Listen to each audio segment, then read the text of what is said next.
పారదర్శకత కోసం ఏపీ ప్రభుత్వం క్యూఆర్ కోడ్తో ఉన్న స్మార్ట్ కార్డులను తీసుకొచ్చింది.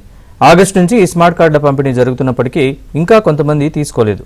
దీంతో ప్రభుత్వం మరోసారి ప్రజల్ని అలర్ట్ చేసింది.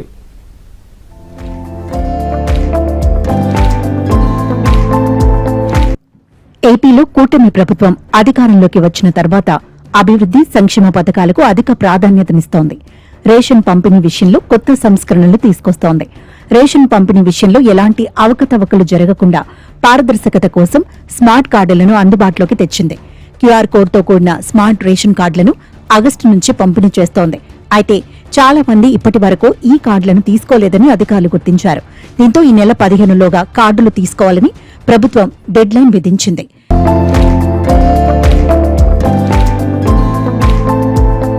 గడువు ముగిసిన తర్వాత స్మార్ట్ కార్డు కావాలంటే గ్రామ వార్డు సచివాలయాల్లో 200 రూపాయలు చెల్లించాల్సి ఉంటుందని అధికారులు తెలిపారు.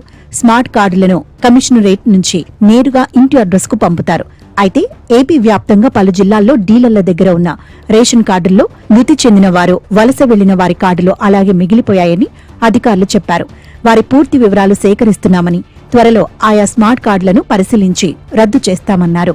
చాలా మందికి కార్డులు ఎక్కడ ఉన్నాయో కూడా తెలియక తీసుకోలేదని చెబుతున్నారు. ఆన్లైన్ ద్వారా కార్డు నెంబర్ చెబితే ఏ రేషన్ షాప్ లో ఉందో చూపుతుందని, ఇప్పటికైనా త్వరగా తీసుకోవాలని అధికారులు చెబుతున్నారు. మొత్తానికి స్మార్ట్ కార్డుల పంపిణీ విషయంలో ఏపీ సర్కార్ క్లారిటీ ఇచ్చింది.